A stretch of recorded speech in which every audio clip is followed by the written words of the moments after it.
नमस्कार, स्वागत है आपका सीएम 24 में। टीवी 24 का मध्य प्रदेश के मुख्यमंत्री डॉक्टर मोहन यादव की गतिविधियों का एक जीवंत और अनोखा बुलेटिन। हर 24 घंटे की धड़कन सीधे आपके घर तक। यहाँ हम देखते हैं उनके विजन, विकसित मध्य प्रदेश, मिशन टेक्नोलॉजी से समृद्ध राज्य और उन योजनाओं का सफर जो करोड़ों जिंदगियों में नई उम्मीदें जगा रही है। रियल टाइम अपडेट्स, जमीनी पहल और जनता के बीच पहुंचते फैसले, यही है सीएम 24 की असली पहचान। सीएम 24, जहां हर घंटा बनता है इतिहास।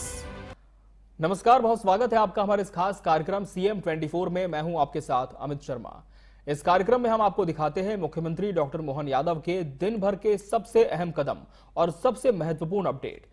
दिल्ली में उनकी वो रणनीतिक मुलाकात जिसका सीधा संबंध है सिंहस्थ 2028 की भव्य तैयारियों से।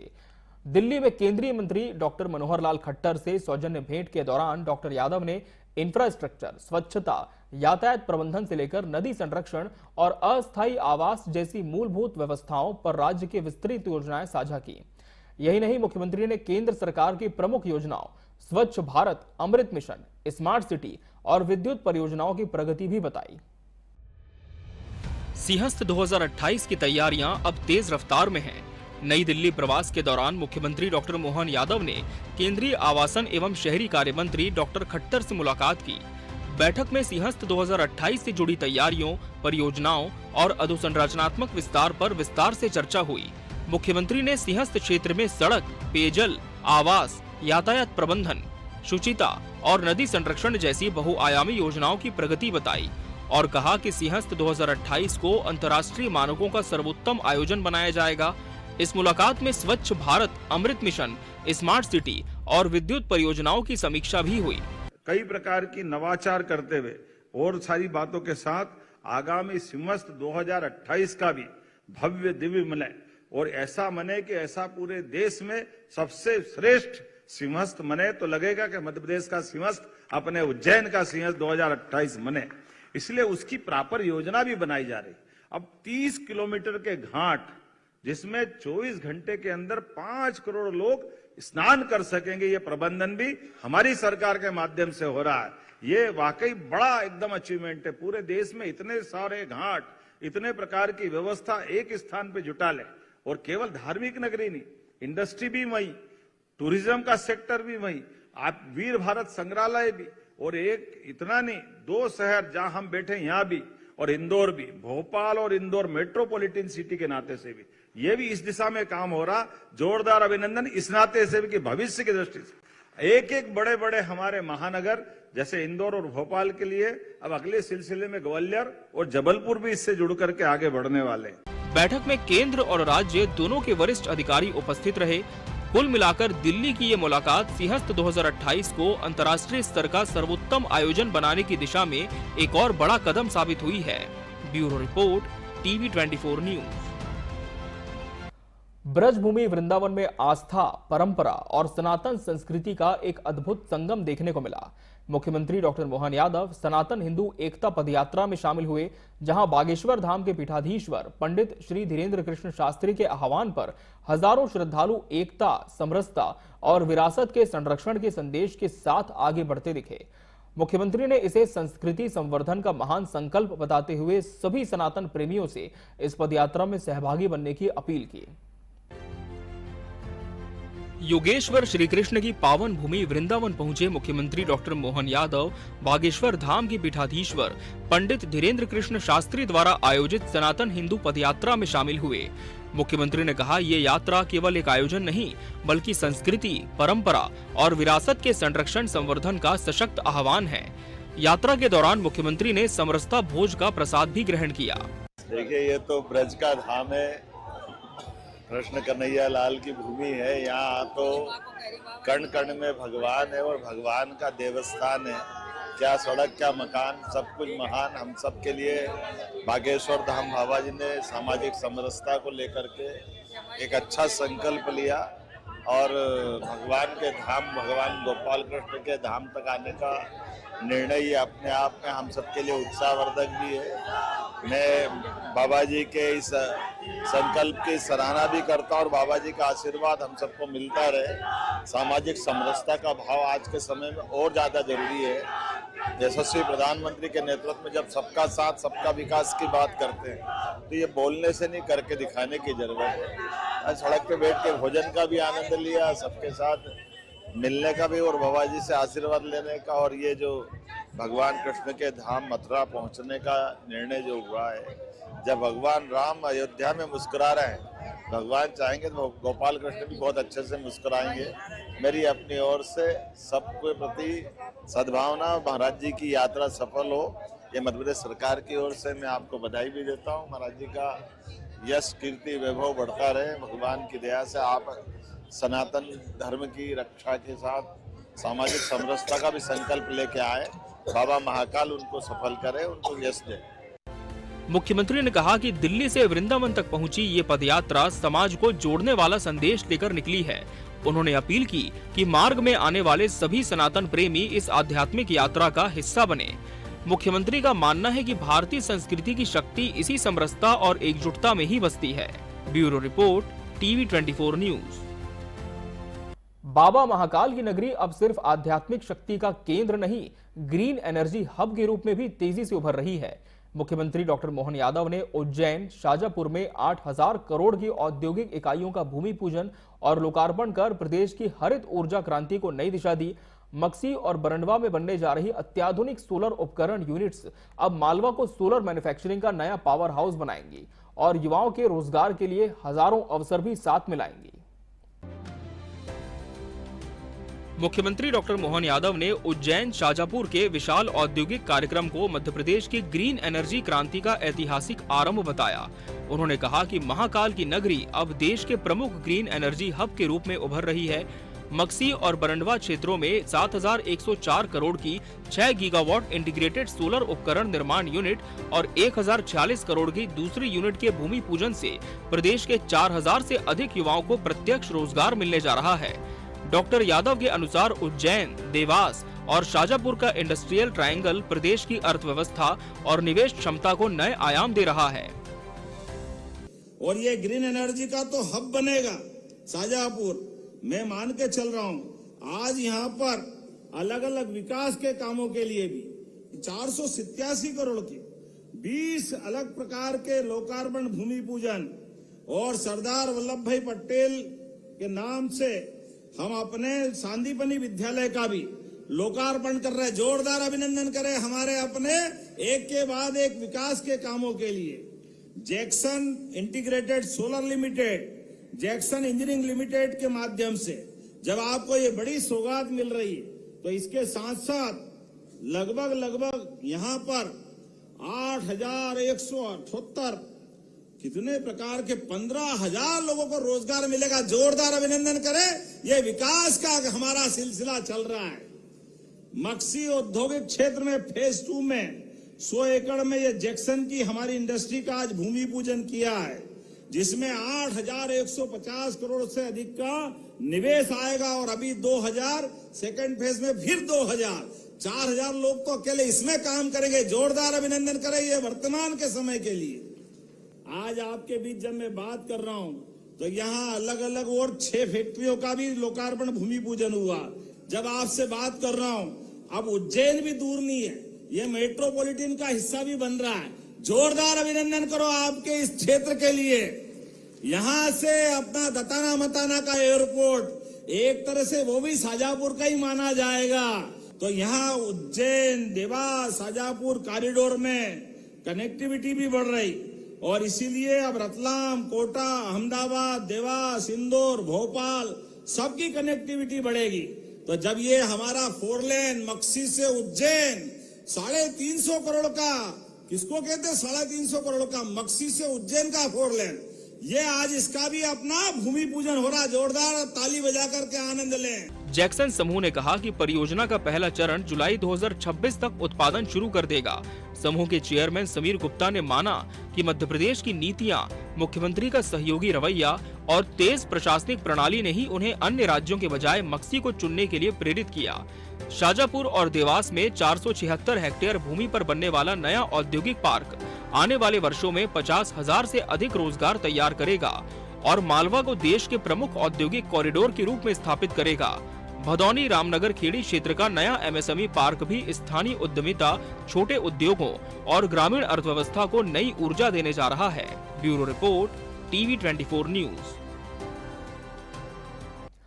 गरीब से गरीब व्यक्ति के जीवन में परिवर्तन और सुशासन के नए अध्याय की पहल मुख्यमंत्री डॉक्टर मोहन यादव ने सुशासन संवाद 2.0 में भारतीय विचार परंपरा, सामाजिक समरसता और जन कल्याण के लक्ष्य को राज्य शासन की मूल भावना बताया। उन्होंने कहा, हम सत्ता नहीं व्यवस्था बदलने आए हैं और हर नीति का उद्देश्य जनहित, भारतीयता और समरस विकास है। कुशाभाऊ ठाकरे सभागार में आयोजित सुशासन संवाद 2.0 में मुख्यमंत्री डॉक्टर मोहन यादव ने कहा कि पांगजन्य केवल पत्रिका नहीं, भारतीय विचार परंपरा का मजबूत संवाहक है। उन्होंने श्री कृष्ण के पांगजन्य और सुदर्शन चक्र का उल्लेख करते हुए कहा कि धर्म, नीति और सुशासन का संदेश सदैव जन जन तक पहुंचना चाहिए। कार्यक्रम में राष्ट्रीय स्वयंसेवक संघ के वरिष्ठ पदाधिकारियों ने मुख्यमंत्री का सम्मान भी किया। लेकिन ये हमारे लिए पांचजन्य के विचार परंपरा का वैसे तो परमात्मा की लीला है।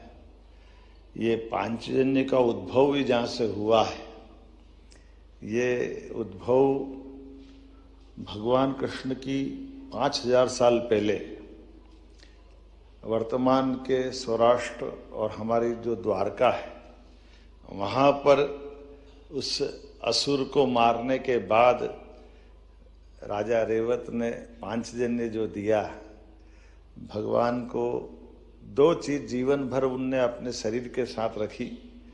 एक हमारे लिए परशुराम जी ने जो उनको सुदर्शन चक्र दिया और दूसरा जो पांचजन्य मिला। इसको ऐसे भी समझ सकते हैं कि कंस को मारने के बाद भगवान का वो विराट व्यक्तित्व जो आया, वो तो अपना सांदीपनी आश्रम से गूथा गया था। 64 कला, 14 विद्या, सभी वेद, पुराण, उपनिषद सबसे निष्णात होकर के भी कर्म क्षेत्र के लिए जाने के साथ दो चीजों से व्यक्ति का व्यक्तित्व हमेशा तो पांचजन्य से और सुदर्शन चक्र से, भगवान अगर दोनों हाथ से अगर दाएं बाएं हो जाए तो भगवान कृष्ण की पहचान ही अलग हो जाती। हमारे लिए सौभाग्य की बात है, पांचजन्य ने वो 5000 साल पुरानी परंपरा, जिसमें समय के पहले शंखनाद करके सामने वालों को सावधान भी करे और धर्म मार्ग की जय के लिए सदैव आह्वान भी करे, इस नाते से मैं बधाई देना चाहता हूं। वास्तव में पांचजन्य अपनी जो भूमिका अदा कर रहा है, किसी भी काल, किसी परिस्थिति में, किसी की सत्ता हो, कोई की व्यवस्था हो, पांचजन्य की भूमिका सदैव धर्म मार्ग पे चलने की है। और इस तमाम प्रकार के आकर्षण की, पत्रकारिता की व्यवस्थाओं में तमाम प्रकार के बहुत अच्छे लोग भी हैं, लेकिन निस्वार्थ भाव से विचार व्यवस्थाओं के लिए पांचजन्य ने प्रारंभ से जो अपनी पहचान बनाई, वो पहचान हमारी बहुत लंबी विरासत है, जिस विरासत के आधार पर जवाबदारियां भी बड़ी बड़ी थी, लेकिन उस जवाबदारियों को निभाते हुए न केवल उस गौरवशाली विरासत को गर्व करने का मौका दे रहा है, बल्कि हितेश जी के साथ और आज भी वो पूरा पांचजन्य उसी कलेवर में, उसी आनंद के साथ पूरे देश में और दुनिया में पहचान बना रहा। डिजिटली भी मैं बधाई देना चाहता हूँ। मुख्यमंत्री ने आगे कहा कि राज्य सरकार समाज के साथ मिलकर त्योहार मनाने की परंपरा को आगे बढ़ा रही है। गुरु पूर्णिमा, गीता जयंती और अनेक पर्व अब सामाजिक सहभागिता के साथ आयोजित हो रहे हैं। जैसे हम गुरु पूर्णिमा मनाते हैं, तो गुरु पूर्णिमा अदरवाइज वो गुरुजी में स्कूल शिक्षा में खत्म कर देते थे। उन्होंने कहा उच्च शिक्षा में तो सवाल ही नहीं उठता, ये कहाँ से गुरुजी। तो गुरुजी कौन से होते, ये बड़ा संकट है।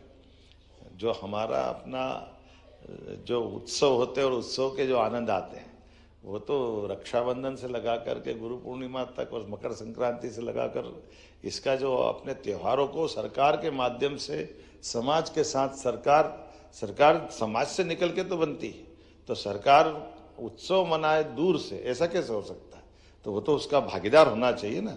तो हमारे जितने भी उत्सव है, त्योहार है, पर्व है, ये प्रत्येक आनंद के हैं। तो इसे छोटे छोटे कई प्रयोग हमारी सरकार ने भी किए हैं, जिसके आधार पर अब जैसे गीता जयंती है, तो अब गीता जयंती सरकार को क्यों नहीं मनाना चाहिए? तो गीता जयंती भी मना रहा और गीता भवन भी बना रहे हैं पूरे प्रदेश के अंदर। उन्होंने बताया कि नदी जोड़ो अभियान से राजस्थान और यूपी जैसे राज्यों को मध्य प्रदेश की जल संपदा का लाभ मिलेगा। सौर ऊर्जा पंप, भावांतर योजना, लाडली बहना और युवाओं के रोजगार कार्यक्रम राज्य की जन कल्याणकारी नीतियों को नई गति दे रहे हैं।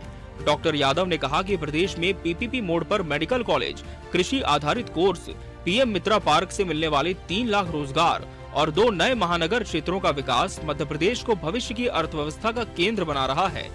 जो परमात्मा की दी हुई प्राकृतिक संपदा हमारे पास है, जल, जंगल, जमीन, ये जो हमने कल बिरसा मुंडा जी के माध्यम से जो सीखा है, 20-25 साल से राजस्थान के साथ पार्वती काली सिंध चंबल योजना का हमारा पानी के बंटवारों को लेकर के मुकदमा चल रहा, हाई कोर्ट, सुप्रीम कोर्ट। तो हमने कहा ये कैसे हो सकता है? राजस्थान भी तो हमारा ही भाई है। अब ये बात सही कि राजस्थान में जल की कठिनाई ज्यादा है, तो हमारे पास जल की संपदा 250 से ज्यादा नदियां हैं, नदियों का मायका है मध्य प्रदेश। तो थोड़ा पानी ज्यादा दे दो तो क्या फर्क पड़ जाएगा, और कहाँ कोई झंझट है? तो हमने कहा कोई दिक्कत नहीं, हमारा मन तो राजस्थान के 13 जिलों में, जैसे ही ये माननीय मोदी जी ने वास्तव में स्वयं उपस्थित होकर के, और उस बात के लिए न केवल उनने पुष्टि की बल्कि उनने मंच से भी इस बात की तारीफ की। क्या ये आज का समय, बोले ये हमारे दल की सरकार बनने के बाद दृष्टिकोण क्या होना चाहिए, ये दृष्टिकोण वर्तमान में देश के आधार पे दिखाई देगा। मंदाकिनी में केन बेतवा का जो पानी आएगा तो वास्तव में वो क्षेत्र भी अलग प्रकार से हो जाएगा। इतना ही नहीं, अपने यहाँ कुलपति तो कुलपति से कुलगुरु की यात्रा भी सरकार के माध्यम से भी मैं बधाई देना चाहूंगा कि ये एक शब्द कहाँ से कहाँ पलट देता है। नहीं तो वाइस चांसलर अंग्रेजी में तो वाइस चांसलर है, मैं तो समझ नहीं पाता हूँ कि उस वाइस चांसलर का हिंदी अनुवाद करो तो क्या निकलेगा भगवान जाने, लेकिन जो कुलगुरुओं के पीछे का जो आनंद है। उन्होंने बताया कि 30 लाख करोड़ से अधिक के निवेश प्रस्ताव मिले, 8 लाख करोड़ के प्रस्ताव क्रियान्वित हो रहे हैं और 6 लाख करोड़ की इकाइयों का भूमि पूजन व लोकार्पण पूरा हो चुका है। मुख्यमंत्री ने निवेश, वन्य प्राणी संरक्षण, पर्यटन और राजधानी के सांस्कृतिक द्वारों की नई योजनाओं की भी जानकारी दी। Bureau report, TV 24 news. कभी बीमारू कहलाने वाला मध्य प्रदेश आज भारत के कृषि मानचित्र पर सबसे तेज उभरता प्रदेश है। मुख्यमंत्री डॉक्टर मोहन यादव के नेतृत्व में प्रदेश ने न केवल विकास दर में छलांग लगाई बल्कि खाद्यान्न उत्पादन में भी देश को नई दिशा दी है। गेहूं से लेकर चना, मसूर, धान और सोयाबीन तक मध्य प्रदेश ने कई परंपरागत कृषि संपन्न राज्यों को पछाड़ते हुए भारत का फूड बास्केट बनने का गौरव हासिल किया है। यही कहानी हम आपको दिखा रहे हैं मध्य प्रदेश की कृषि क्रांति की, वो यात्रा जिसने राज्य को आत्मनिर्भरता से राष्ट्र निर्माण तक की पंक्ति में खड़ा कर दिया है। मध्य प्रदेश की विकास गाथा किसी एक दिन का चमत्कार नहीं बल्कि वर्षों की योजनाबद्ध रणनीति और किसानों की अथक मेहनत का परिणाम है।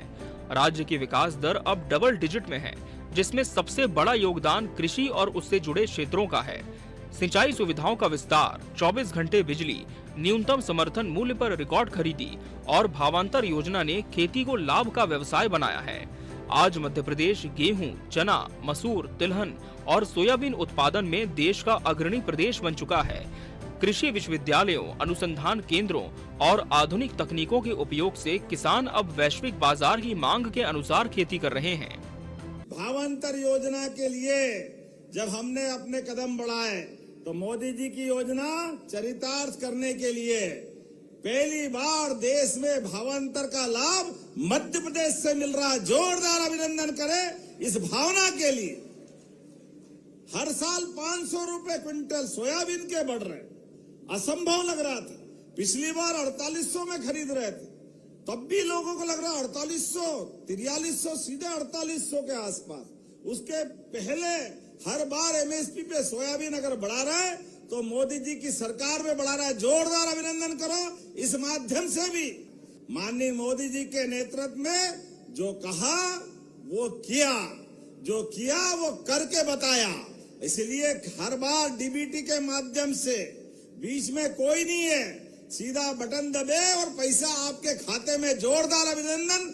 और किसान सम्मान निधि किस किस को मिलती है? हाथ खड़े करो जो किसान भाई बहन जिनके घर में पैसे आते।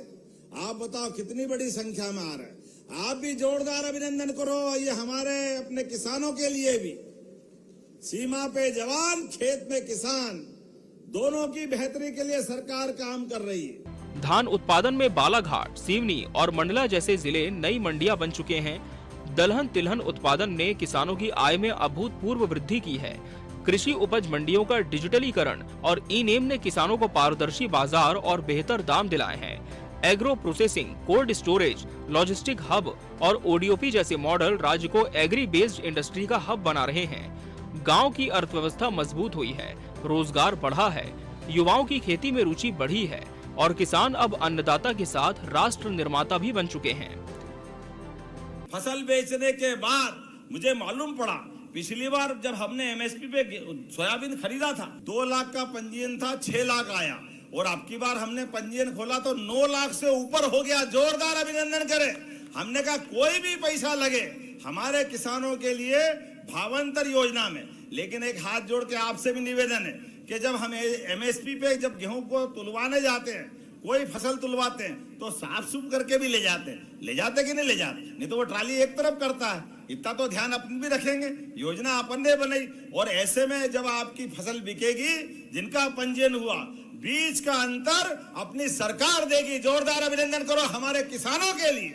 हमारी सरकार ने ये योजना माननीय मोदी जी के आशीर्वाद से इस योजना को लेके आगे बढ़ रहे हैं। हमारे लिए सौभाग्य की बात, परमात्मा की कृपा है। राम जी की चिड़िया, राम जी का खेत, चुगो मेरी चिड़िया भर भर पेट। बोला गोपाल कृष्ण भगवान की, भगवान बलराम की। कभी सीमित संसाधनों से जूझता मध्य प्रदेश आज आत्मनिर्भर भारत का सबसे मजबूत कृषि स्तंभ है। उपज, गुणवत्ता और उत्पादन क्षमता तीनों में लगातार बढ़त ने ये साबित कर दिया है कि मध्य प्रदेश अब सिर्फ एक राज्य नहीं बल्कि देश की खाद्य सुरक्षा का भरोसा है। आने वाले वर्षों में यही कृषि शक्ति प्रदेश को वैश्विक एग्री पावर में बदल देगी। यही है नए मध्य प्रदेश का नया आत्मविश्वास। Bureau report, TV 24 news. तो ये थे मुख्यमंत्री डॉक्टर मोहन यादव के पिछले 24 घंटे, जहां हर पल विकास की नई कहानी लिखी गई, हर निर्णय में जनता की उम्मीदें झलकी और हर पहल में विकसित मध्य प्रदेश का सपना साकार होता दिखा। हर कदम पर विकास की आभा, हर चेहरे पर उम्मीद की मुस्कान के साथ। मैं हूं अमित शर्मा और फिर मिलेंगे CM 24 के अगले अध्याय में, जहां देखेंगे मुख्यमंत्री डॉक्टर मोहन यादव के अगले 24 घंटे और जानेंगे कैसे बन रहा है फ्यूचर रेडी मध्य प्रदेश। नमस्कार, जय मध्य प्रदेश।